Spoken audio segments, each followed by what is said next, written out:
અક્ષર સેવન.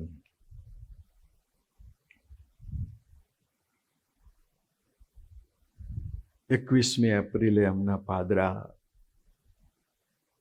સભા રાખી હતી ત્યારે પ્રબોધ સ્વામીજીએ એક વાત કરી ગોષ્ઠીમાં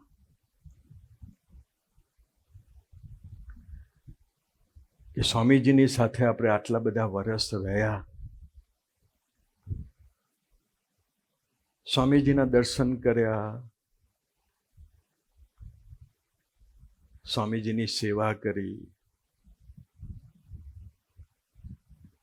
પણ સેવન નથી કર્યું. આ વાત પ્રબોધ સ્વામીજી પાદરામાં બોલ્યા. એટલે મારે બી સેવન બાકી છે, આપણે બધાએ જ. પણ સેવન એક સ્પિરિચ્યુઅલ શબ્દ છે, આલોકનો શબ્દ નથી. દૂધનું સેવન કરો તો દૂધના ગુણ આવે, છાશનું સેવન કરો તો છાશના ગુણ આવે.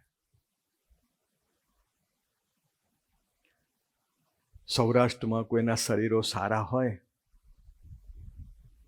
તો ઘણા એવું કહે કે મારા 90 થયા, તો કે કેમ? તો કે દૂધ ને રોટલા ખાધા, દૂધ અને રોટલો બે જ ખાધું છે, બીજું કાંઈ ખાધું નથી. તો દૂધનું સેવન કરે તો એનું બળ મળે, જે દૂધમાં જે ગુણો છે એ. આલ્કોહોલનું સેવન કરો તો આલ્કોહોલના ગુણ આવે, અને અમૃતનું સેવન કરો તો અમૃતના ગુણ આવે.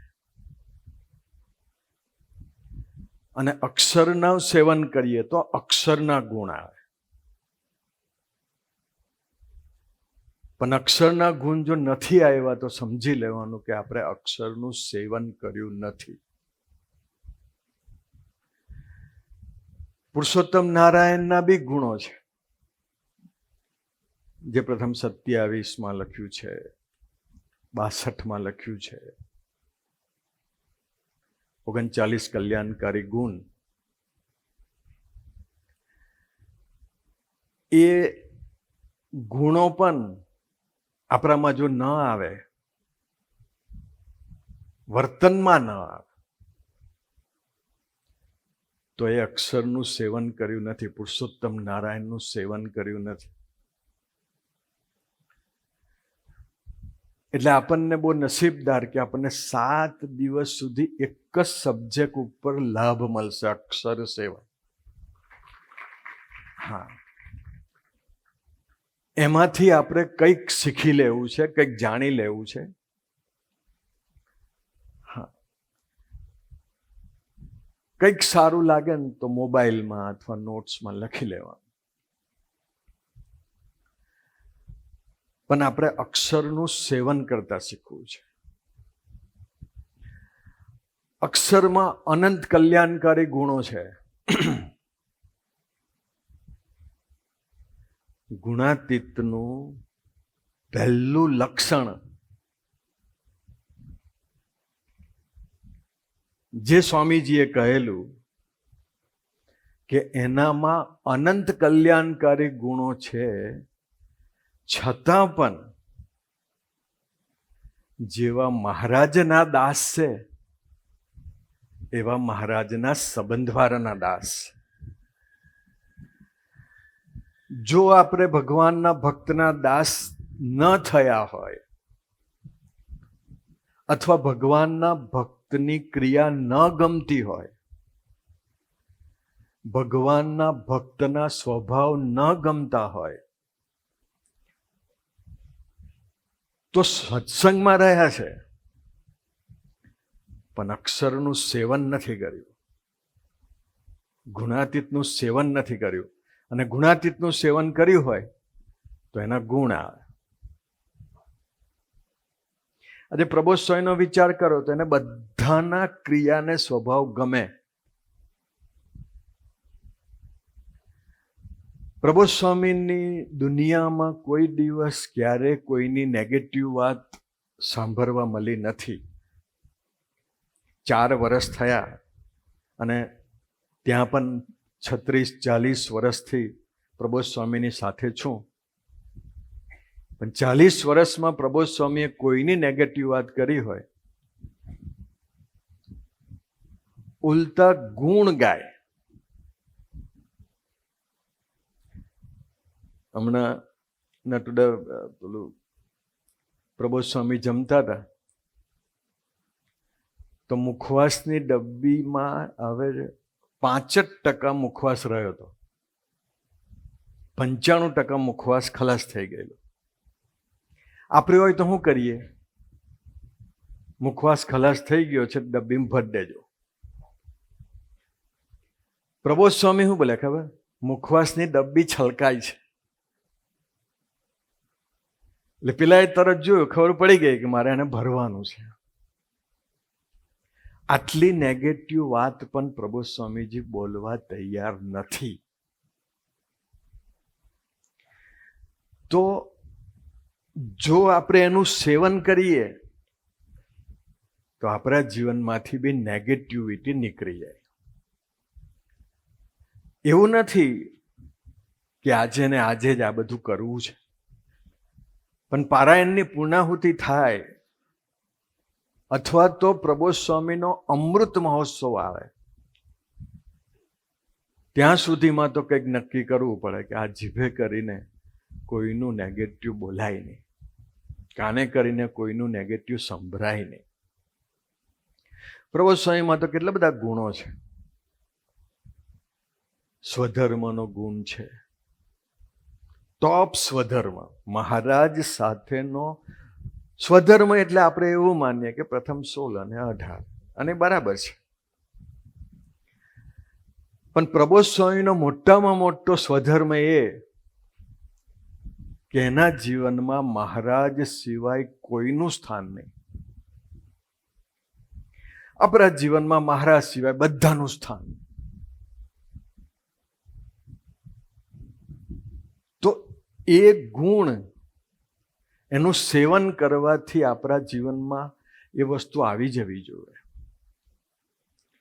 સ્વધર્મનો વિચાર કરો. સ્વધર્મ એટલે સ્થૂળ દેહના સ્વધર્મની વાત નથી. સૂક્ષ્મ શરીરનો બી સ્વધર્મ હોય, પણ સ્થૂળ શરીરનો સ્વધર્મ બરાબર પડાય તો જ પછી સૂક્ષ્મ શરીરના સ્વધર્મમાં પ્રવેશ થાય. તો સૂક્ષ્મ શરીરનો સ્વધર્મ શું? તો પ્રબોધ સ્વામીએ કહ્યું કે મને તો આખી જિંદગીમાં પ્રબોધ સ્વામી, હરિપ્રસાદ સ્વામી સિવાય કોઈ સ્વપ્ન આવ્યું જ નથી. એના સૂક્ષ્મ શરીરનો સ્વધર્મ છે.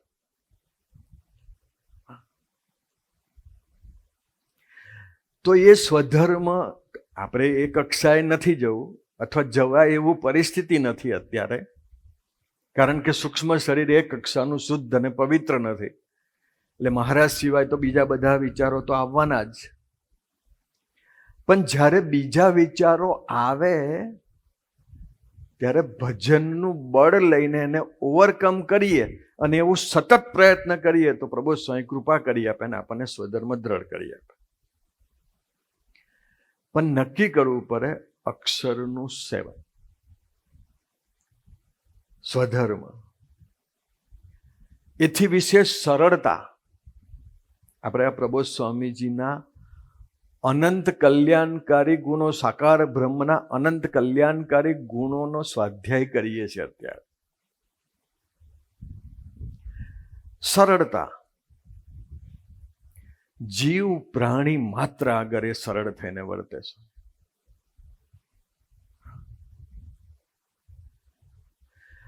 હમણાં જ બોમ્બેના યુવકો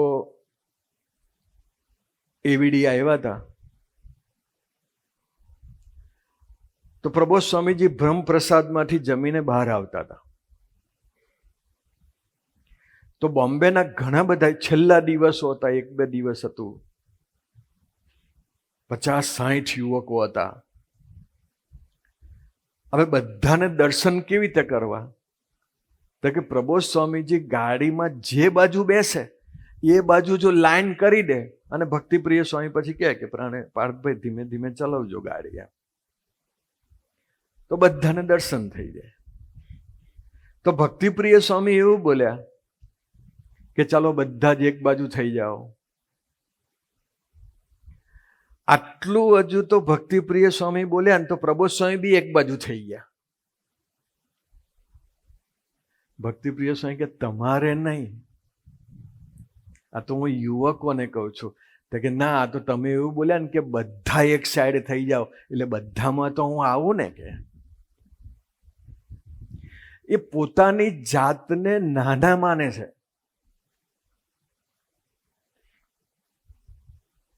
બોલો, આપણા ઘરમાં સફાઈ અનાઉન્સ થાય કે ચાલો બાળકો જમવા આવી જાઓ, કોઈ પ્રોગ્રામ હોય તો પહેલા બાળકોને જમાડી દે કે ભાઈ ચાલો બાળકો જમવા આવી જાઓ. બોલો, આપણે ના જઈએ. કેમ? હું વડીલ છું. તો સબકોન્શિયસ માઇન્ડમાં જ ભરેલું છે કે હું વડીલ છું. તો એકચ્યુઅલી તો બાળક થવાનું છે ને આપણે, અને બાળક છીએ જ. અને બાળક નહીં હોય ને બાપ હોઈશું તો દંડા મારીને બાળક બનાવશે. કેમ કે એને તો એક જ બાપ છે, મહારાજ.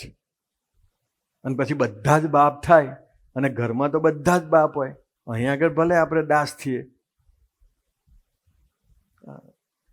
ઘરમાં તમારો રિપોર્ટ જો લેવામાં આવે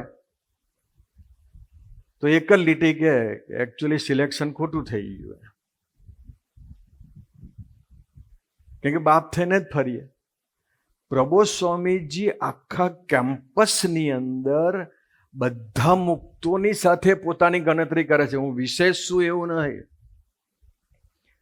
અને એટલા માટે બધાને કીધું ને તો બધાની સાથે પ્રબોધ સ્વામી એ સરળતા, એ મન બુદ્ધિની પાર સરળતા, મન બુદ્ધિની પાર એને નક્કી કર્યું છે કે હું ગુરુ બી નથી, હું સદગુરુ બી નથી, હું મહંત બી નથી, હું નાનામાં નાનો સેવક છું.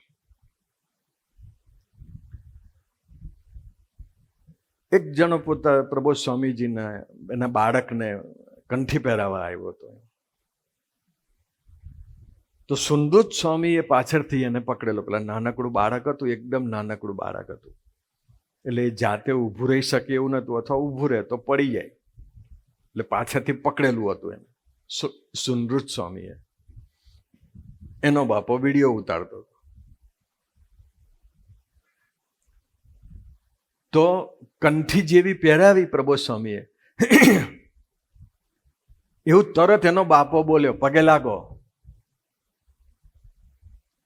તો સબકોન્શિયસ માઇન્ડમાં ખબર જ છે કે ભાઈ હું તો ગુરુ છું, મેં કંઠી પહેરાવી એટલે આજથી મારો આ શિષ્ય થઈ ગયો.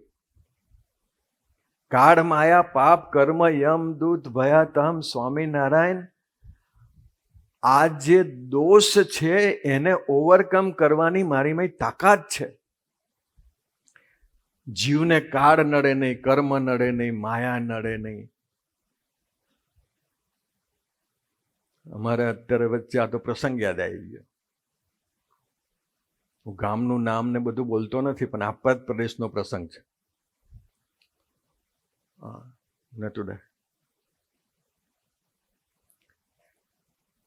હાઈટ બોડી વાળો, હા, તમે એમ ઉભા રહો ને તો નરેશભાઈ તો ભલે તો સિક્યુરિટીમાં લઈ લે એવો. હાઈટ બી ટોપ, બોડી બી ટોપ.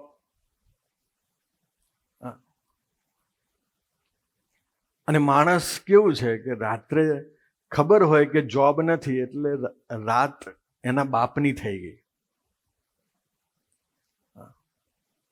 ઓલવેઝ એ રાત્રે 2-3 વાગે સુવા આવે ત્યાં સુધી મોબાઈલ કે છોકરો સાથે બેઠા હોય. 3 વાગે સુવા આવ્યો એટલે આપણે હો સુવે એટલે સ્વરૂપ તો છે નહીં, થોડોક સ્વાધ્યાય તો કરી જ લઈએ. યોગીજી મહારાજ સવારે ઉઠે અને એમને અક્ષર પુરુષોત્તમ મહારાજની મૂર્તિ સામે ન આપો ત્યાં સુધી બાપા આંખ ખોલતા જ નતા. પછી માધવ સ્વામી મૂર્તિ આપે કે બાપા અક્ષર પુરુષોત્તમ મહારાજ ઠાકોરજી સામે આવી ગયા. એટલે પછી બાપા ખોલે આંખ. યોગીજી મહારાજની આંખ ખુલે એટલે પહેલાં પહેલું સામે અક્ષર પુરુષોત્તમ મહારાજની મૂર્તિ જોવે. અને આપણે આંખ મીચતા પહેલા મોબાઈલ જોવે.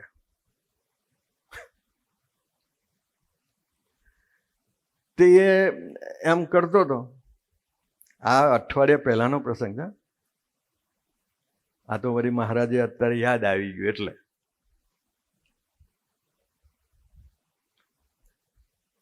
તે નટુડા એનું નાનકડું ઘર અને એક મોટો પડછાયો રૂમમાં આવ્યો.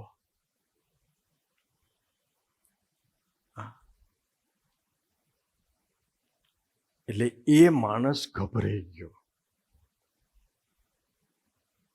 આપણી સર્વમંગલ સ્વામી બોલે અક્ષર સેવન, પણ રાત્રે દિવાલ પર જો કોઈ દેખાય કારું અને જો હાલે ના તો સમજી લેવાનું કે અક્ષરનું સેવન કર્યું. કેમ કે રાત્રે તો આપણે જ હોય તે દિવાલ પર આવી ગયું સ્વામી એમ કારું હરખું. પછી એની સાથે લડવા માંડ્યું. એટલે આખો લડવા માંડ્યો. પેલા એવું કીધું કંઠીકાર, અહીં એનું ગળું દબાઈ દીધું. હા, પેલાનું આ સાચી વાત છે. એનું ગળું દબાઈ દીધું.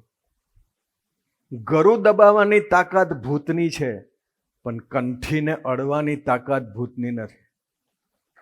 કારણ એ લાકડાની કંઠી નથી, એ અક્ષર પુરુષોત્તમ મહારાજનું પ્રતીક છે. તો સ્વામીજી ગળું પકડી લીધું. કંઠી કાઢ. પેલાએ કીધું ગમે તે થાય કંઠી નહીં કાઢું. પછી ઝઘડો થયો. એટલામાં બીજા એક બહેનનો પડછાયો આવ્યો અને બે જણા ભેગા થઈને આની સાથે લડ્યા. હવે લડ્યા એટલે બૂમો પાડે નરેશભાઈ. જોજો તમે સ્વપ્નમાં બૂમો પાડતા હોય ને તો એકલા તમને જ એવું લાગે કે હારો બૂમો પાડું છું, કોઈ સાંભળતું નથી, બહાર અવાજ જ ના આવે. એમ એ બૂમો પાડે, બીક લાગે એટલે બૂમો પાડે, પણ સંભળાય નહીં કોઈને એટલે કોણ આવે. પછી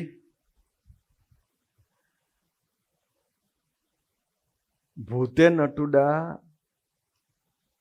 એ ઘરમાંથી એની મમ્મીની સાડી લઈ આવ્યું અને 12 થી 15 ફૂટ ઊંચું, માણસની 6 ફૂટની હાઈટ હોય, 15 ફૂટ ઊંચું એક એંગલ હતો. ત્યાં પેલા ભૂતે સાડી બાંધી. ફોટો છે મારી પાસે, રાખવો હોય તો કોક વાર જોવા. ભૂતની તાકાત કેટલી એની વાત છે. તે પેલા ભૂતે નટુડા 15 ફૂટ ઊંચે સાડી બાંધી દીધી એના મધરની, અને આ બંને એને ઉચકીને ઉપર ચડાવ્યો. અધ્ધર, નીચે કશું સપોર્ટ જ નહીં, કેમ કે હતું જ નહીં. અધ્ધર ચડીને એના ઘરે બાંધી દીધું પેલું સાડી.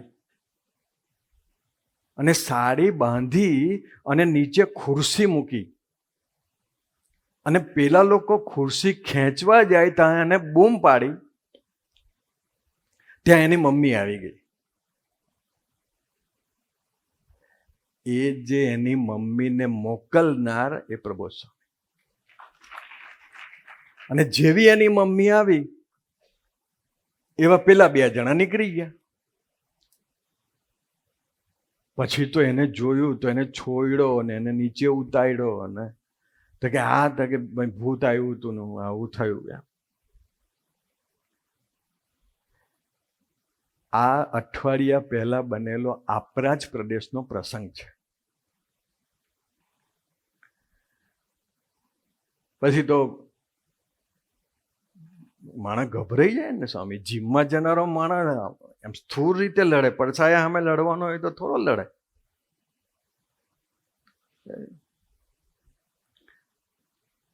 પછી તો એવીડી લઈ આવ્યા, પ્રબોધ સ્વામીને વિડીયો દર્શન કરાવ્યા. એટલું બધું રડે, ધ્રુસકે ને ધ્રુસકે. એટલે બાજુમાં એક સંત ઉભા હતા, એને એવું કીધું કે રડીશ ના, જો અમે પ્રબોધ સ્વામી. ત્યાં પ્રબોધ સ્વામી એક વાક્ય બોલ્યા, એને રડવા દો, એને રડી લેવા દો. અને પછી પ્રબોધ સ્વામી એક વાક્ય બોલ્યા, ચિંતા ના કરીશ, સત્સંગ કરજે, ભજન કરજે, તારો વાર કોઈ વાંકો કરનાર આ ધરતી પર જન્મ્યો નહીં. અને કે 2 મહિના અહીં આગળ તું રહે, સ્વાધ્યાય ભજન કર.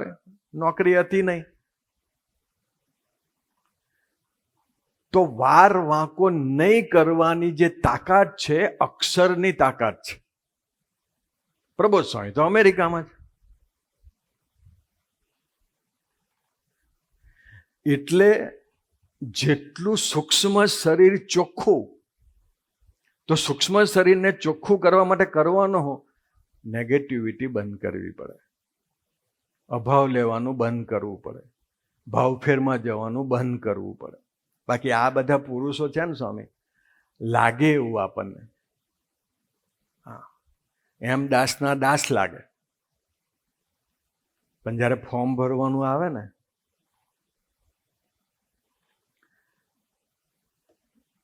નટુડા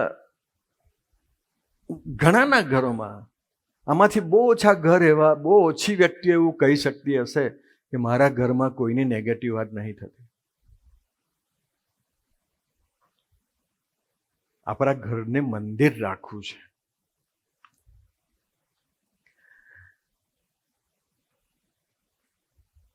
નટુડા ગુણાત્યાન સ્વામી વખતે નિર્મળાનંદ કરીને એક સંત હતા.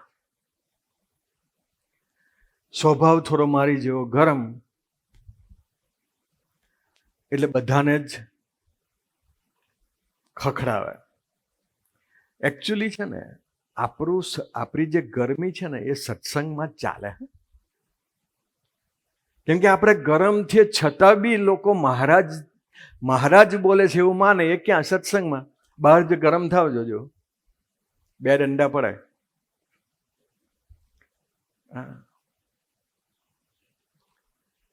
નિર્મળાનંદ સ્વામી નો સ્વભાવ ગરમ, પોતે સંત પાર્ષદ, પણ બધા પર ગરમ થાય. સંતો પર ગરમ થાય, હરિભક્તો પર ગરમ થાય, બધા પર ગરમ થાય. ગરમ થાય એટલે અમુક લેવલ સુધી ભક્તો સહન કરે. સ્વાધ્યાય ભજન કરનાર વ્યક્તિ વધારે સહન કરે, અને જેને અક્ષરનું સેવન કર્યું હોય તો આજીવન સહન કરે. કેમ કે એને એટલી જ ખબર છે કે અમે મહારાજ બોલે છે. પણ નિર્મળાનંદ સ્વામી બધું વધારે પડતું થઈ ગયું એટલે પછી ખબર પડી ગઈ કે આ તો બહુ જ ગરમ થાય છે. લોકોએ બોલવાનું બંધ કર્યું, એની સાથે સંબંધો બંધ કર્યા. પછી ઘરે જતા રહ્યા. ઘરે જતા રહ્યા એટલે ઘરે તો પછી ફાવવું જોઈએ ને પાછું. હા, કેમ કે અત્યારે સર્વમંગલ સ્વામી જો ઘરે જાય તો મને અઠવાડિયું જ ખવડાવે. પહેલે દાડ તો કદાચ શીરો બનાવી દે. અઠવાડિયું એ કે ખવડાવે ને પછી એવું કે નોકરી પર ક્યારે જશો? આપણે એમાં ઘરના હપ્તા ભરવાના જ છે, તમે સારુંથી આવ્યા તે જે કંઈ 5-10 હજારની મદદ થશે આવે. આ સંસાર છે.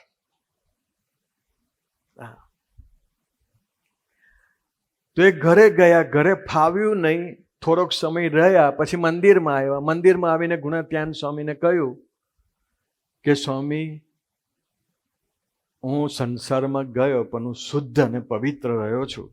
મેં કોઈ પ્રકારની ભૂલ નથી કરી. મને એનું એ જ નામ અને એના એ જ કપડા સાથે જો તમે મને અહીંયા રાખો તો હું રહેવા તૈયાર છું. આપણે ચાલે છે અક્ષર સેવન. જેને અક્ષર સેવન કર્યું હોય એનામાં અક્ષરના ગુણ આવે.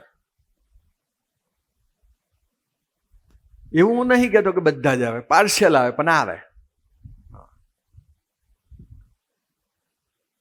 તો એમને સ્વામીજી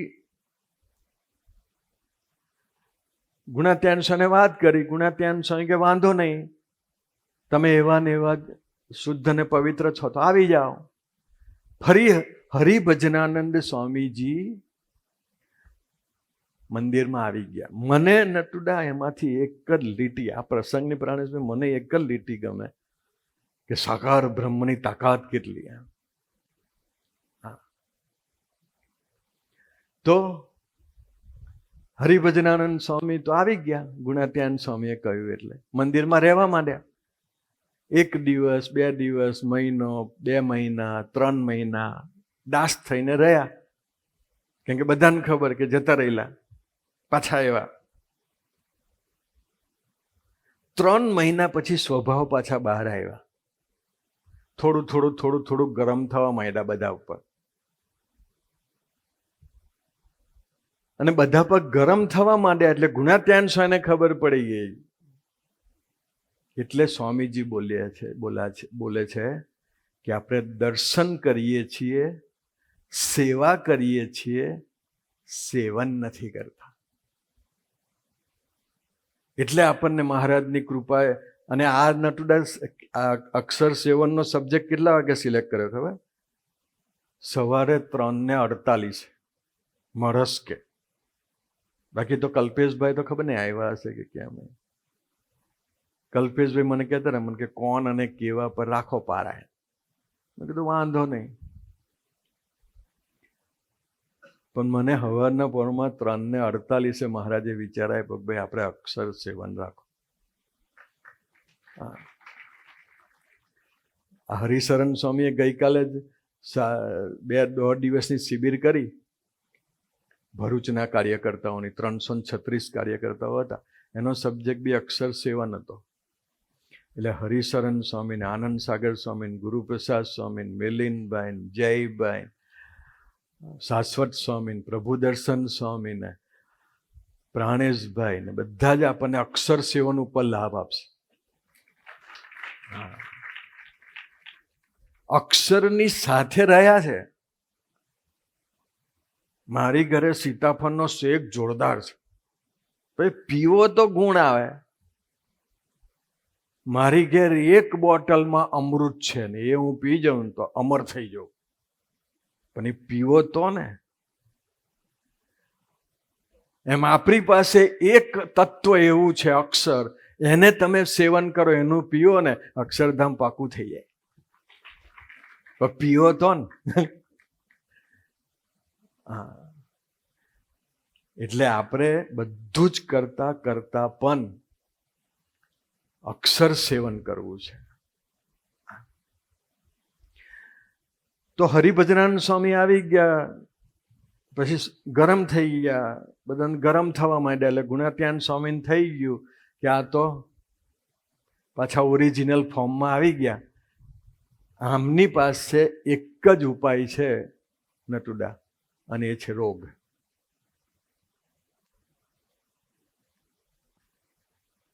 રોગ. આ સપાને મેં કહ્યું હોય કે સપા અત્યારે પારાયણ પૂરું થયું તો અમારી 4 વાગે એક બીજી સભા રાખી છે, અથવા તો 10 વાગે બીજી સભા રાખી છે, તો અવાય? સ્વામી, હા અત્યારે અમારે ખેતર જવાનું, અત્યારે મારે નોકરી પર જવાનું, અત્યારે મારે આમ કરવાનું. કારણ અત્યારે આપણે આપણી ટેરેટરીમાં છે. રોગ આવી જાય એટલે સમજી લેવાનું કે આપણે અક્ષર બ્રહ્મની ટેરેટરી આવી ગયા. હા, કેમ કે રોગ જ આવી જાય પછી ડોક્ટરો એવું કહી દે બધા રિપોર્ટ નોર્મલ છે પણ કશું દેખાતું નથી. એટલે સમજી લેવાનું કે આ ટેરેટરી.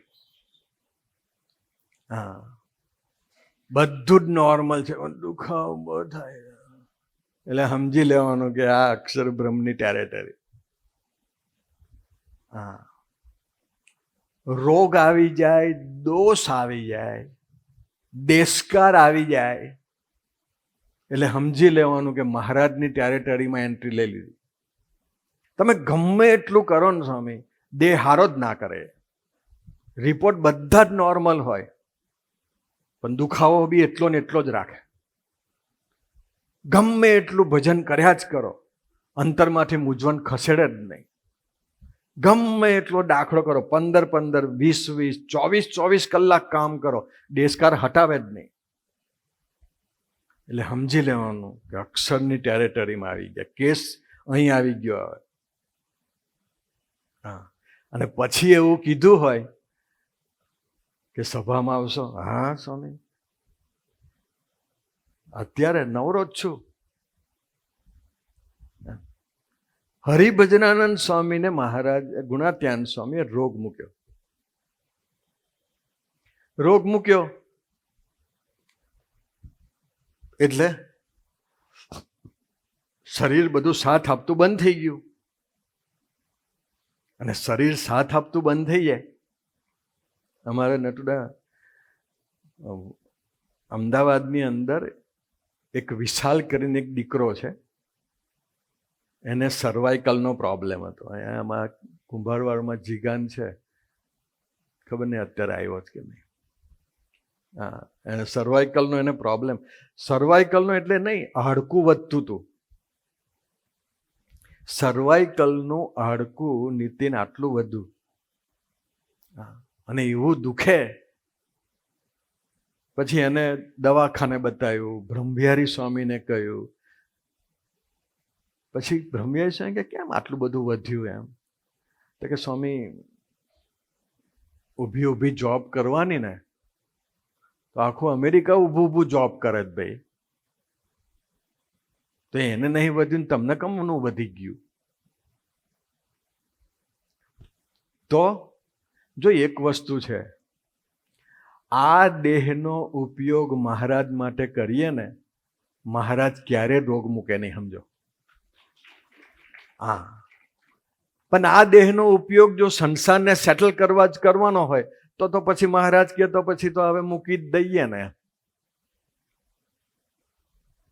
એટલે મહારાજના યુગ કાર્યમાં દેહનો નિમિત્ત બનાવવા માટે પ્રયત્ન કરવાનો. અને જે જગત ભગવાનમાં નિમિત્ત થાય છે ને સ્વામી, એનું તો બધું તંત્ર ભગવાન સંભાળી લે, બધું જ સંભાળ લે.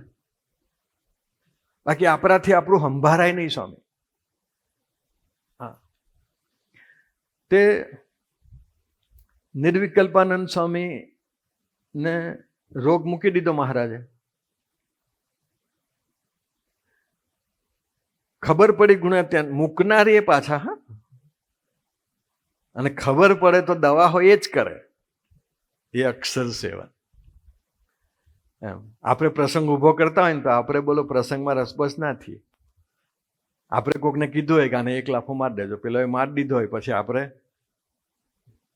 બહાર જ રહીએ. હા, અમારા 9 મહિના ઘણા બધા અમને હેરાન કરવા બહારથી માણસોને બોલાવતા, અને આપણે જ્યારે કહીએ ને કે આ લોકો આવીને અમને હેરાન કરતા, કે અમને ખબર નહીં, કરતા છતાં અકર્તા.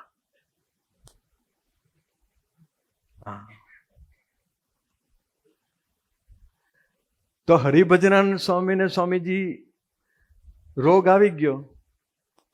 એટલે ગુણાત્યાન સ્વામીએ સુકમુનિ સ્વામીને કહ્યું કે હરિભજનાનંદ સ્વામી પાસે જઈ અને મહારાજના લીલા ચરિત્રોની વાતો કરો. એટલે એમને મુકેશભાઈ મહારાજના લીલા ચરિત્રોની વાતો ચાલુ કરી. અત્યારે તમને મહારાજના લીલા ચરિત્રો હોય કે ગુણાતીતના લીલા ચરિત્રો હોય તો મજા આવે સાંભળવાની. બસ શરીરમાં રોગ હોય ને ત્યારે તો એવો માથામાં વાગે, જો નિષ્ઠા પાકી ના હોય તો. પછી તો કોઈક બહુ વ્યવહારુ માણસ હોય તો કે ભાઈ ધુરંધર 2 ચડાવ ચાલ, તો જે કંઈ 3 કલાક દુખાવો ઓછો થયો તે, કેમ કે પેલાના દુખાવો કરતા આ દુખાવો ઓછો લાગે ને. અને ઘણા એવા બી હોય કે સ્વામીજીનું પ્રવચન મૂકજો, દુખાવો ઓછો થઈ જશે. તો એવા બી હોય. આત્માની પવિત્રતા ઉપર આધાર છે આ બધો. તે સુકમુનિ સ્વામી ગયા ને લીલા ચરિત્રોની વાતો કરવા માંડ્યા મહારાજના. ગુણાત્યાન સ્વામીએ કહ્યું, નિર્વિકલ્પાનંદ સ્વામીએ કહ્યું, 2-3 દિવસ સાંભળી પછી અમને સુકમુનિ સ્વામીને કહ્યું કે ગુણાત્યાન સ્વામીને કહો કે મને ધામમાં લઈ જાય. લીલા ચરિત્રો તો સારી જ વસ્તુ છે, પણ મને ધામમાં લઈ જાય એવા આશીર્વાદ આપો. એટલે સુકમુનિ સ્વામીએ ગુણાત્યાન સ્વામીને કહ્યું કે મને ધામમાં લઈ જાઓ. ત્યારે નટુડા એમને ગુણાતીતે ફાઇલ કાઢી અને એક જ વાક્ય બોલ્યા, એમ ધામમાં ના જવાય. કેમ કે ધામમાં લેવા ને ધામમાં મૂકવા, આ 2 પાવર્સ આ લોકો પાસે છે. અમારા 17મી ઓગસ્ટ ત્યાં આગળ નક્કી કરેલું ને આ લોકોએ કે આ લોકો કેવી રીતે 17મી ઓગસ્ટ ઉજવે છે. બધું ધમાલ જેવું વાતાવરણ હતું. એટલે 16મી ઓગસ્ટે આપણે પ્રબોધ સ્વામીને પછી બહાર લઈ ગયેલા. તો આણંદની અંદર એક ડિકુલભાઈ કરીને હતા, જે ગુરુપ્રસાદ સ્વામીના મિત્ર છે. એનું ફાર્મ હતું અને ત્યાં રાખ્યા હતા રાત. એ ડિકુલભાઈને 4 સ્ટેજનું કેન્સર હતું. આશીષ સાંભળજો, બધા લીલા ચરિત્રો જ છે. કેમ કે હાઈલી કથા વાર્તા વાગોડનારને કદાચ આ નાનું લાગે એમ કે રામ હાઈલી કથા વાર્તા વાગોડતો હોય કે ઓછી કથા વાર્તા વાગોડતો હોય, અક્ષરધામમાં તો બંનેને આ જ લેવા આવશે. હા, એવું નહીં કે જે મધ્ય 13ની વાતો સાંભળતો હોય એના માટે મર્સિડીઝ લઈને આવે, અને મારા જેવો કશું ના વાગડતો હોય તો ઉબરમાં આવો. એવું ના હોય. હા, તો અને પાછા એકલા હોય તો રેપિડો હો ચાલે. હા, ઉબરની જરૂર નહીં. તે ડિકુલભાઈએ નટુડા એટલે એના છોકરાએ એવું કીધું ગુરુપ્રસાદ. પ્રબોધ સ્વામી તો ઓસ્ટ્રેલિયા ન્યુઝીલેન્ડ હતા. એટલે પ્રબોધ સ્વામીને વાત કરી. એટલે એના દીકરાએ ગુરુપ્રસાદ સ્વામીને કીધું કે મારા પપ્પાનું શરીર સારું નથી, 4 સ્ટેજનું કેન્સર થઈ ગયું છે, તો આપ આવી જાઓ અને દર્શન આપી દો તો સરસ એમ. તો ગુરુપ્રસાદ સ્વામીએ વિજયભાઈનો કોન્ટેક્ટ કર્યો કે આવી રીતે એક દીકરો એટલે એક VIP છે અને 16મી ઓગસ્ટે આપણે એના ફાર્મ પર રોકાયા હતા, તો એને 4 સ્ટેજનું કેન્સર છે, હું જાઉં છું, વિડીયો કોલ કરું તો તમે ઉઠાવજો એમ, અથવા તો ગુરુહરિને સાનુકૂળતા હોય ત્યારે વિડીયો કોલ કરજો એમ. તો પ્રબોધ સ્વામીએ ઓસ્ટ્રેલિયાથી વિડીયો કોલ કર્યો ગુરુપ્રસાદ સ્વામીને. ત્યારે ડિકુલભાઈના ઘરે ગુરુપ્રસાદ સ્વામી હતા અને ગુરુપ્રસાદ સ્વામીજીએ વિડીયો ઉપર પ્રબોધ સ્વામીના દર્શન કરાયા. નટુડા વિડીયો પર દર્શન કરાયા. અને ડિકુલભાઈએ નરેશભાઈ દિલથી એક વાત કરી, દિલથી, આશીષ મારો મોક્ષ કરજો. શું પ્રાર્થના કરી ડિકુલભાઈએ? મારો મોક્ષ કરજો. પણ દિલથી પ્રાર્થના થઈ ગઈ હશે ને. બોલો, બીજે જ દિવસે ડિકુલભાઈ પ્રભુ સ્વામી ધામમાં લઈ ગયા. બીજે જ દિવસે. હવે ધામમાં ગયા એનો મેસેજ રાકેશ સર ઉપર આવ્યો, અને રાકેશ સર ઉપર આવ્યો એટલે પ્રાણેશભાઈ રાકેશ સરે પ્રબોધ સ્વામીને કીધું કે સાંભળજો, હા સાંભળજો એ વાત છે. રાકેશ સરે પ્રબોધ સ્વામીને કીધું કે પ્રબોધ સ્વામી ગઈકાલે પેલા જે ડિકુલભાઈ હતા ને, જેને તમારી પાસે વિડીયો પર કીધું હતું કે મારો મોક્ષ કરજો, એ ધામમાં ગયા. પ્રબોધ સ્વામી કે હું નથી ઓળખતો. કે એ તો બરાબર તમે ના ઓળખો, પણ એમને ગઈકાલે આપણને કીધું હતું ને કે મારો મોક્ષ કરજો, એ ધામમાં ગયા. ત્યારે પ્રબોધ સ્વામી શું બોલ્યા ખબર? પ્રબોધ સ્વામી કે એમને મોક્ષ માગ્યો તો આપણે મોક્ષ આપી દીધો. એ અક્ષર બ્રહ્મ છે. આપણે બધું કંઈ કોઈને માગે નહીં આપતા, કેમ કે તાકાત નહીં. પ્રબોધ સ્વામી સહજતાથી બોલે, એને મોક્ષ માગ્યો તો આપી દીધો. તો આપણે ભગવાન માગીએ તો આપે કે નહીં? આપે. પણ આપણા જૂના જ લિસ્ટ એટલા બધા પેન્ડિંગ પડ્યા છે કે હું રાકેશ દુબઈથી નીકળ્યો છું, મારામાં 10-15 બોટલો છે પરફ્યુમની, એ નીકળી જાય ને કોઈ જગ્યાએ અટવાય નહીં એવું આશીર્વાદ આપજો.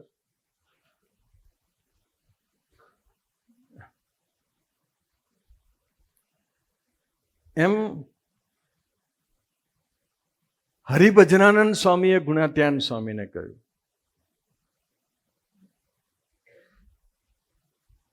સુખમુનિને કહ્યું કે મને ધામમાં લઈ જાઓ. ગુણાતીત કે એમ ધામમાં ના જવાય. ધામમાં જવાના પાવર્સ આ લોકો પાસે જ છે, અને તે બી પર્ટિક્યુલર અત્યારે પ્રગટ સંત પ્રબોધ સ્વામીજીમાં મહારાજ વિચરી રહ્યા છે, એટલે એની પાસે. ધામમાં જવું હોય, કોઈને જન્મ આપવો હોય, આ પાવર્સ આ લોકો પાસે છે. ગુણાત્યાન સ્વામીને કહ્યું નટુડા કે મને ધામમાં લઈ જાઓ. તો ગુણાતીત કે એમ ધામમાં ના જવાય. તો કે શું કરવાનું? તો કે જેની જેની ઉપેક્ષા કરી છે, જેની જેની પર તમે ગરમ થયા છો, એની માફી માગી લો. લેસન આવી ગયું છેલ્લે, એની માફી માગી લો. તો માફી માગવાની આવી તો હરિભજનાનંદ સ્વામી એવું કીધું કે સ્વામી મારો દેહ ચાલતો નથી. તો કે દેહ ના ચાલતો હોય તો સુખમુનિને કીધું કે તમે સભા મંડપમાં પલંગ નાખી આપો. અને સભા મંડપમાં પલંગ નાખી આપ્યો. કોઈ પણ આવતું જતું હોય ને એને ત્યાં આગળ માફી માગી લેવાની. મેં નરેશભાઈને ખખડાઈ નાખ્યા હોય તો હું સભા મંડપમાં હું તો હોય, નરેશભાઈ મને માફ કરજો. ખાનદાન માણસ હોય તો કદાચ એવું કે નાના ભગત આવે, નાના સ્વામી આવે, એમાં શું આવે, એ તો બધું તમે ભૂલી ગયા, હું ભૂલી ગયો, બધું માફ આવે, એવું કે બધું વિચારવાનું ના હોય. અને કોકનું મગજ તેજ હોય તો હા, ગરમ થતી વખત તો સામે નતા જોતા, એક ધારું ખખડાવ ખખડાવ કરતા આવે, એ જ દાવની છે તું હો. હા, તો એ જ દાવની છે બોલનારને હો પાછું માફી તો મંગાવશે જ કોક દારો. હા, કોક આપણી માફી માગે ને સ્વામી તો કહેવાનું કે ના ભગત, સ્વામીજી તો એવું બોલેલા ધામધામી મુક્તો આગળ કે બધાનું બધું જ માફ, બધું જ માફ, બધું જ માફ. પણ આગળ વધો એટલે તમારે માફી ના માગવાની. પણ જેનો કડક સ્વભાવ હોય એને માફી માગવાની હોય ને એટલે બહુ અઘરું લાગે. હા, અંતરમાં જો ભક્તિ ના હોય ને તો માફી ના મગાય. એટલે હરિભજનાનંદ સ્વામીને નટુડા અઘરું લાગવા માંડ્યું માફી માગવાનું. એટલે એમને મનમાં સંકલ્પ કરો કે આના કરતા આપઘાત કરી નાખો. આશીષ. અને એ સંકલ્પ સાકાર બ્રહ્મને ખબર પડી ગઈ કે હરિભજનાનંદ સ્વામીએ સંકલ્પ કર્યો છે સુસાઇડ કરવાનો. અને પેલી બાજુથી ગુણાત્યાન સ્વામીએ સુખમુનિ સ્વામીને બોલાવીને કહી દીધું, હરિભજનાનંદ સ્વામીને કહી દેજો ભૂલે ચૂકે જો આપઘાત કરવા પ્રયત્ન કર્યો ને તો 1000 વર્ષ સુધી ભૂત યોનિમાં રાખી દઈશ. એ સાકાર બ્રહ્મની સ્વતંત્ર તાકાત. 1000 વર્ષ ભૂત યોની એટલે હું? અને ભગવા કપડા, શુદ્ધ બ્રહ્મચર્ય વ્રત. અને ત્યાં હરિભજનાનંદ સ્વામીને થઈ ગયું હવે માફી માગવા સિવાય કોઈ માર્ગ નથી. અને પછી એમને માફી માગવાનું શરૂ કરી દીધું. અને પછી બધાની માફી માંગાઈ ગઈ એટલે પછી ધામમાં લઈ ગયા. એટલે અત્યારે અક્ષર સેવન કરીને આપણે એવો સંબંધ બાંધવો છે કે જે પ્રબોધ સ્વામીના ગુણ આવે, અક્ષરના ગુણ આવે. પ્રબોધ સ્વામીની આટલી બધી ઉપેક્ષા થઈ છતાં બી પ્રબોધ સ્વામીજીને અંતરમાં, પ્રબોધ સ્વામી તો ના જ હોય, પણ અમે જેટલા અહીં 200 જણા આવ્યા છે ને, અમારી બી ઉપેક્ષા એટલી જ થઈ છે, છતાં પણ પ્રબોધ સ્વામીની અમારા ઉપર કૃપા કે અમારા અંતઃકરણને વિશે જેટલા ત્યાં આગળ છે ને, એ એકેનો અંતરમાં અભાવ નથી રહેવા દીધો એ પ્રબોધ સ્વામી. આજે કોઈનો અભાવ ના આવે સ્વામી. આજે 2 વડીલ સંતો અહીં આવે તો દંડવત કરવાનું મન થાય. પ્રાણેશભાઈ બી કરે, હું કરું, સંત વત્સલ કરે. એ સ્વધર્મનો ગુણ છે, સરળતાનો ગુણ છે, સહજતાનો ગુણ. સહજતા, સહજતા એટલે 25મી સપ્ટેમ્બરે પ્રબોધ સ્વામીજીની ઉપેક્ષા થઈ, 4 કલાક બહાર આવ્યા.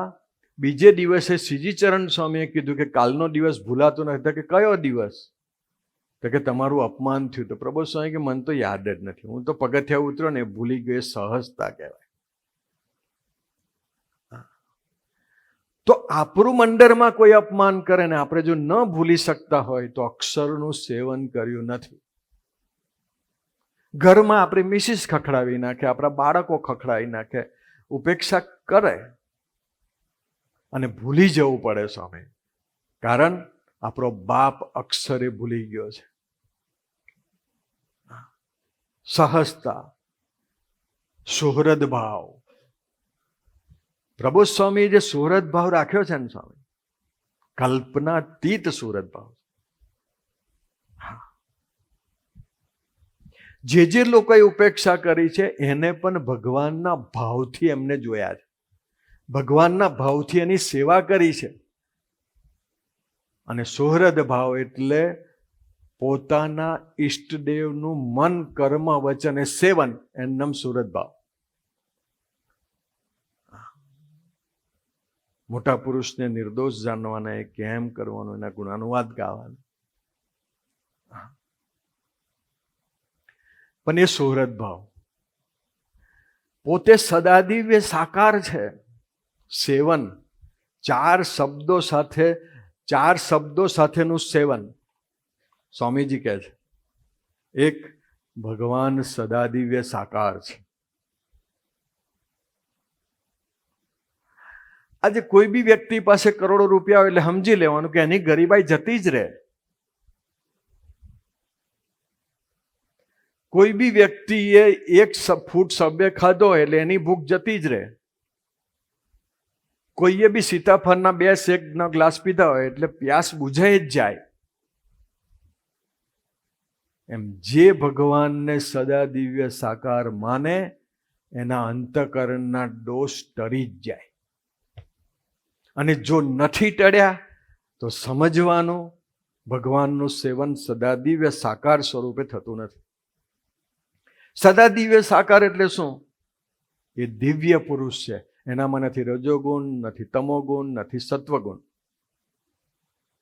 નથી સ્થૂળ, સૂક્ષ્મ ને કારણ, નથી જાગ્રત, સ્વપ્ન ને સુષુપ્તિ. 3 ગુણ, 3 અવસ્થા ને 3 દેહથી પર એ પ્રબોધ સ્વામીજી છે. અને એ સદા દિવ્ય સાકાર છે, એનામાં કોઈ દોષ નથી. દોષ દેખાય એ મારો દોષ છે. મેં હમણાં જ અડાજનમાં કહ્યું, નટુડા, વચનામૃતના આધારે આપણે વિચારીએ તો સત્સંગમાં મોટું કોણ? હમણાં જ અડાજનમાં મેં સભામાં પૂછ્યું, સત્સંગમાં મોટું કોણ? કોણ? આ ખુરશીઓ બેઠા એ મોટા? આ સાઉન્ડ સિસ્ટમ ચલાવે ને પ્રાણેશભાઈ ને અતુલભાઈ એ મોટા? તો સંત વત્સલ સ્વામી, સર્વમંગલ સ્વામી ગોષ્ઠી કરે એ મોટા? તો ભક્તિપ્રિય સ્વામી, સુરેશ સ્વામી, શ્રીજીચરણ સ્વામી, મૈત્રી સ્વામી એ મોટા? સત્સંગમાં મોટું કોણ? મોટપ કોણ? પ્રથમનું 6. સત્સંગમાં પોતાનો દોષ જોવે એ અંકુશ મોટો.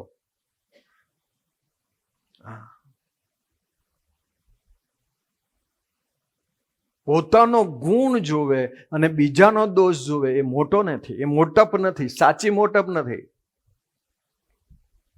આપણે મોટપને પામવું હોય તો પોતાનો દોષ જોવો પડે સત્સંગમાં. હા. અને બીજું, મોટપ એટલે આપણી મોટપ તો ભગવાનના નિશ્ચય કરીને છે. જેટલો આપણો નિશ્ચય એટલી આપણી મોટપ. તો આપણને મનુષ્ય ભાવ આવે, અને મનુષ્ય ભાવ આવતા પહેલા આપણે દિલથી, મનુષ્ય ભાવ તો આવવાનો જ છે. સ્વામીજી એવું કહેતા, મનુષ્ય ભાવ છે એટલે જ આપણો જન્મ છે. મનુષ્ય ભાવ આવે અને તરત જ આપણે ભજન શરૂ કરી દઈએ કે પ્રભુ સ્વામી, આપ તો દિવ્ય, સદા દિવ્ય સાકાર સ્વરૂપ છો, અને આપ જેવા દિવ્ય છો એવા જ આપના ભક્તો પણ દિવ્ય છે, મને અભાવ ના આવે એવું ભજન ચાલુ કરી દઈએ અને અભાવ લેવાનું બંધ કરીએ, એ અક્ષરનું સેવન કર્યું કહેવાય. અક્ષરનું સેવન મીન્સ અક્ષરના ગુણો આવવા જોઈએ આપણામાં. તો ભગવાન અથવા સંત સદા દિવ્ય સાકાર સ્વરૂપ છે. એકચ્યુઅલી તો આ શબ્દો તો આ પૃથ્વી પરના છે, સદા દિવ્ય સાકારને સર્વોપરી હિતકારી મંગલકાયન કરતા હતા. બાકી અક્ષરધામમાં તો સ્વામીજી શબ્દ આકાર જ નથી, દિવ્ય દેહ છે. નિષ્કામ ધર્મ ને નિર્માણ ધર્મ ને નિસ્વાર્થ ધર્મ તો આ પૃથ્વી પરના શબ્દો છે. અક્ષરધામમાં આમાંથી એકેય શબ્દ નહીં. કારણ કે આ બધાથી ત્યાં તો દેહ જ નથી એટલે નિષ્કામીપણુંનો પ્રશ્ન જ નહીં. ત્યાં જમવાનું જ નથી એટલે નિસ્વાદી નથી. ત્યાં ખેટલા આપવાની ચા છે જ નહીં. હા, કે ટી પોસ્ટ, અમારા સ્નેહલભાઈ ટી પોસ્ટની જ ચા પીવે.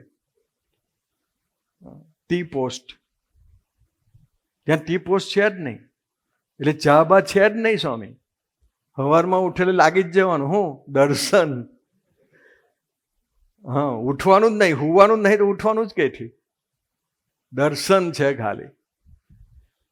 અને આટલી બધી અઘાત વ્યક્તિત્વ પુરુષોત્તમ નારાયણનું, અનંત સૂર્યો આ પૃથ્વી ઉપર પ્રકાશ ફેંકે અને જે પ્રકાશ બહાર આવે એવું અક્ષર બ્રહ્મનો દિવ્ય પ્રકાશ છે. એમાં ક્યાં સદા દિવ્ય સાકારને, ક્યાં કરતા હરતા ને, ક્યાં હિતકારી, ક્યાં મંગલકારી. પણ જીવને શિવ સુધી પહોંચવા, જીવને અક્ષર રૂપ થવા માટે આ એક લેસન છે. એને સદા દિવ્ય સાકાર માનીશું તો ઉપર પહોંચીશું, એને કરતા હરતા માનીશું તો ઉપર પહોંચીશું, એને હિતકારી માનીશું તો ઉપર પહોંચીશું. બાકી તો અહીંયા જ અભાવ લેતા હોય મહારાજ કે હવે ઉપર આવીને તમે શું પ્રોગ્રામ કરવાનો? હા, એના કરતા અહીંયા જ રહો.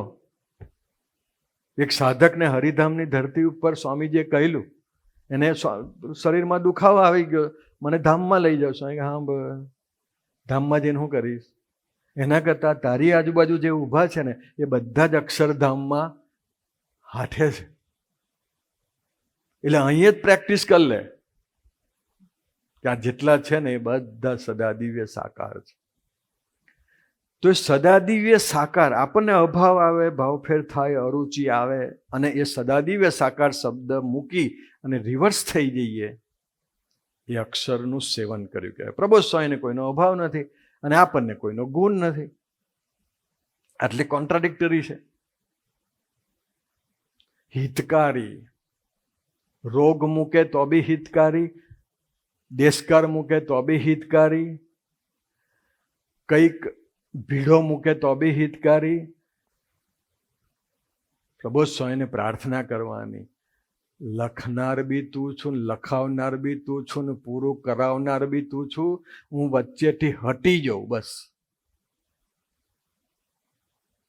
એટલે સ્વામીજી કહેતા હતા, એક જણો બહુ સારી જેને પુસ્તક લખ્યું, સ્વામી નામ નહીં ખબર મને, બહુ એને સારું પુસ્તક લખ્યું એમ. તો કોકે પૂછ્યું કે તમે આટલું સારું પુસ્તક કેવી રીતે લખી શક્યા? તો કે જબ જબ મેં બીચ में हट जाता था तब तब कविता घट जाती थी. સારું પુસ્તક આપણે તો જ લખી શકીએ. આપણે બહાર નીકળીએ તો મહારાજ તો કલમ ચલાવવા તૈયાર છે. હા, ભગવાનનું બળ લેવા માટે, ભગવાનના બળે જીવવા માટે 2031નો ભક્તિ મહોત્સવ છે. પ્રબોધ સ્વામી આપ્યો છે. આ કોઈ પ્રાદેશિક સંત કે પ્રાદેશિક કાર્યકર્તાની ઉપજ નથી. કેમ કે અધૂરું લેસન, મહારાજ વખતનું અધૂરું લેસન પ્રબોધ સ્વામી કે હું પૂરું નહીં કરું તો કોણ કરશે? કેમ કે સ્વામી કહેતા હતા છાતી નહીં, આ છાતી પ્રગટાવવા માટેનો 2031નો સમય હોય. છાતી મીન્સ નિષ્ઠા. મારું અહિત જ નથી થવાનું, પછી શું કરવા?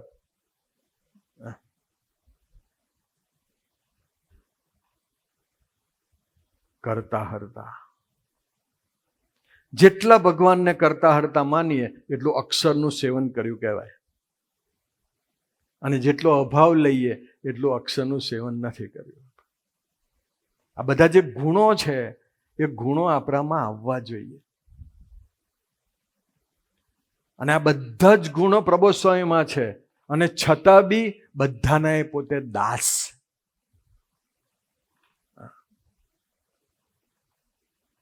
એટલે સેવનનો મતલબ છે, અને વિચારીએ કે ગુણાતીત કોણ? ગુણાતીત કોણ? જેનું આપણે સેવન કરવાનું છે એ કોણ? અને કેવા છે? તો એ બી એક સમજવું જોઈએ. નટુદા સ્વામીજીની 2 ક્લિપ છે મારી પાસે. એમાં સ્વામીજી એક પ્રસંગ કહે છે કે ભગવાન સ્વામિનારાયણ ઊંડ નદીના કિનારે ગયા હતા. આપણને બધાને ખબર છે કે ઊંડ નદીના કિનારે કીડીઓનો મોક્ષ કર્યો. આપણને ખબર છે. તો એ જગ્યાએ કીડીઓ ઉપર મહારાજની દ્રષ્ટિ પડી ગઈ અને કીડીઓ ચતુર્ભુજ સ્વરૂપે જતી રહી. ચતુર્ભુજ સ્વરૂપ મીન્સ કે 184 યોનિમાંથી એને બહાર કાઢી અને એને દિવ્ય શરીર આપી દીધું. દિવ્ય શરીર. અત્યારે આપણા દિવ્ય શરીર જ છે પણ નહીં દેખાતા, કારણ આપણી દ્રષ્ટિ ચામડાની દ્રષ્ટિ છે. સંબંધથી જુઓ, આત્માથી જુઓ તો આપણા આ તો બધું કેવું ખોખું છે. ઉપરનું શર્ટ ગમે ત્યારે બી ફાટી જાય. ગુણાત્યાન સ્વામીએ કહ્યું દેહ એટલે હું? પાણીનો પરપોટો. ગમે ત્યારે બી ફટરીને ફૂટી જાય. શું થયું સંદીપભાઈને? જમતા જમતા એટેક આવ્યો. કે પછી ખુરશી પરથી પડી ગયા. જોયું, ડોક્ટરે કીધું કશું નથી. દેહ એટલે પાણીનો પરપોટો, ગમે ત્યારે બી ફૂટી જાય. અને પાણીના પરપોટાનું બહુ આયુષ્ય બી ના હોય. તો ગુણાત્યાન સ્વામી એવું કેમ ના કીધું કે દેહ એટલે ફુગ્ગો? તો ફુગ્ગો તો એક દાડો રહે. આ તો પાણીનો જ પરપોટો, નક્કી જ નહીં, ગમે ત્યારે ફૂટી જાય.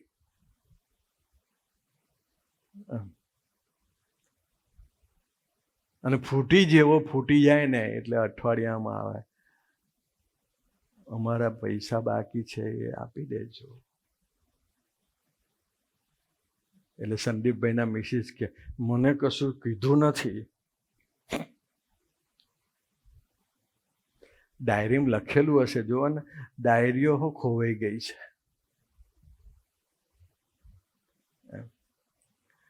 અને કોક આવે વળી કે મારે સંદીપભાઈને આપવાના બાકી. ઓહ, એવું છે? તો હશે જ ડાયરીમાં લખેલું.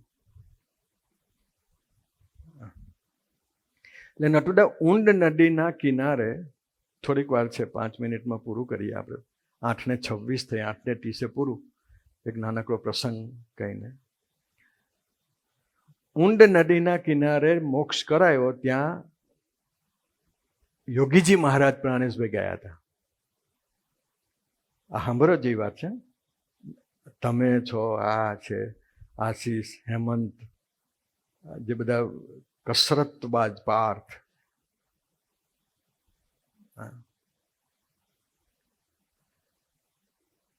તે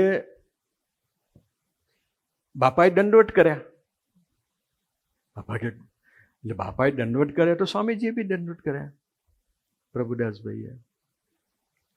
પછી સ્વામી કે મને સંકલ્પ ઉઠ્યો કે અહીં મહારાજ આવ્યા, એમને દ્રષ્ટિ કરી, કીડીઓનો મોક્ષ થઈ ગયો, ચતુર્ભુજ સ્વરૂપે જતા રહ્યા, જે લોકમાં મોકલ્યા હોય એ લોકમાં દિવ્ય થઈ ગયા, તો આ ડોહલાએ અહીં દંડવટ કરવાની શું જરૂર હે? આવો સંકલ્પ ઉઠ્યો એટલે બાપા બોલ્યા. બાપા કે ગુરુ, પુરુષોત્તમ નારાયણે પધારેલા એટલે પ્રસાદીની જગ્યા, અને પ્રસાદીની જગ્યામાં પછી એમને કીડીઓનો મોક્ષ કર્યો, અને કીડીઓ બધી જે એ કીડીના દેહમાં હતી એ ચતુર્ભુજ સ્વરૂપે જે લોકમાં મોકલી એ લોકમાં જતી રહી. તો કે કેટલી પ્રસાદીની ધરતી કહેવાય, તો કે દંડવટ કરવા જ જુએ ને.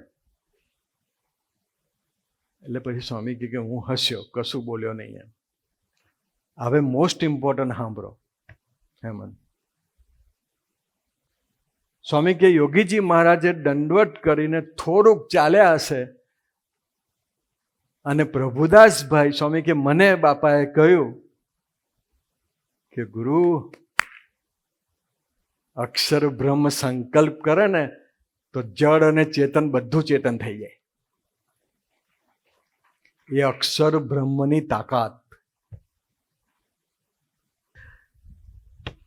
અક્ષર બ્રહ્મ સંકલ્પ કરે તો જડ અને ચેતન બંને દિવ્ય થઈ જાય, બંને ચેતન થઈ જાય.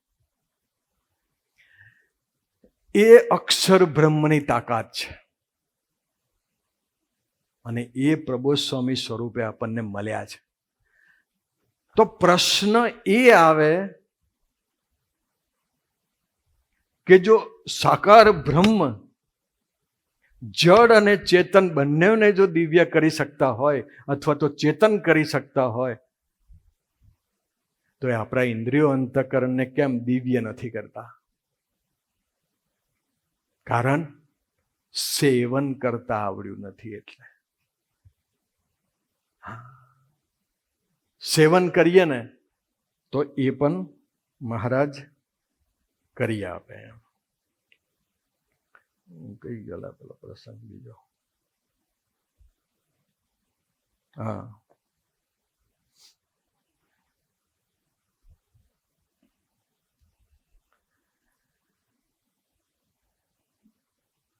પ્રેમલ મહારાજનો એક નટડા પ્રસંગ કહીને પૂરું કરવા. 8:30 થઈ ગઈ. સાંભળો જે વાત છે.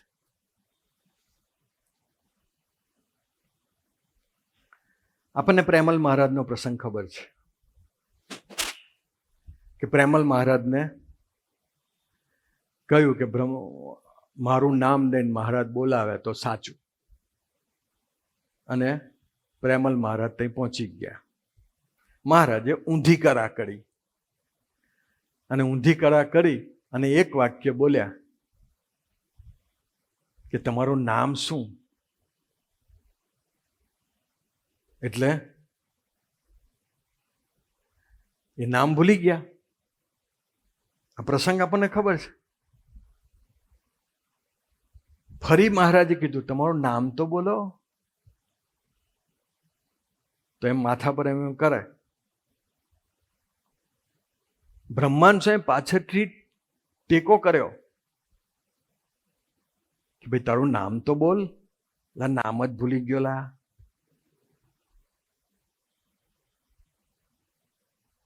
પછી સ્વામીજી એક વાક્ય બોલ્યા નટુડા કે આપણા બુદ્ધિના 600 કરોડ સેલ, સાંભળજો, એક જ લીટી, છેલ્લી 2 લીટીમાં પારાયણ પૂરું થાય સભા. આપણા 600 કરોડ બુદ્ધિના જે સેલ છે એને એક જ સેકન્ડમાં 0 કરવાની તાકાત પુરુષોત્તમ નારાયણમાં છે.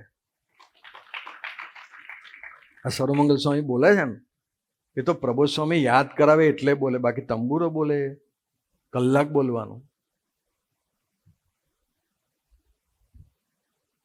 હવે સાંભળો, મોસ્ટ ઇમ્પોર્ટન્ટ નટુડા, મોસ્ટ ઇમ્પોર્ટન્ટ જે લીટી છે એ પછી સ્વામીજી કહે છે કે આ પ્રેમલ મહારાજનું નામ જે ભૂલી ગયા એ મહારાજની શક્તિ નથી, એ સાકાર બ્રહ્મની શક્તિ છે. અને નટુડા પછી એક લીટી સાંભળી લો, પછી લખો. છેલ્લી લીટી મસ્ત છે પ્રાણેશભાઈ, બધાને આનંદ થઈ જશે. સ્વામીજી એક જ લીટી બોલ્યા કે મહારાજ એવું કહે છે કે મારી પાસે મેં કોઈ શક્તિ રાખી નથી, મારી પાસે મેં કોઈ શક્તિ રાખી નથી, બધી જ શક્તિ મેં અક્ષર બ્રહ્મને આપી દીધી છે.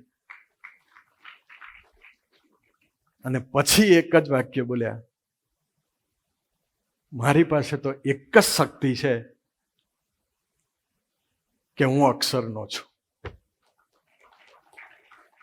આ વાક્ય સ્વામીજી બોલ્યા, હું અક્ષરનો છું, એ જ શક્તિ મારામાં છે, બાકી મારામાં કોઈ શક્તિ નથી.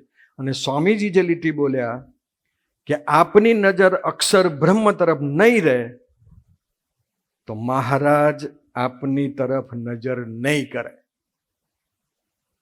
આપણી નજર અક્ષર બ્રહ્મ તરફ નહીં રહે તો મહારાજ આપણી તરફ નજર નહીં કરે. એટલે અક્ષર બ્રહ્મની અનિવાર્યતા આપણા જીવનમાં 110% જરૂરી છે. અને એકલી અનિવાર્યતા નથી, એ અક્ષરનું સેવન પણ એટલું જ જરૂરી છે. તો મહારાજ આપણને અક્ષરનું સેવન કરતા શીખવાડે, બુદ્ધિયોગ આપે, એ જ પ્રાર્થના. સહજાનંદ સ્વામી મહારાજની જય.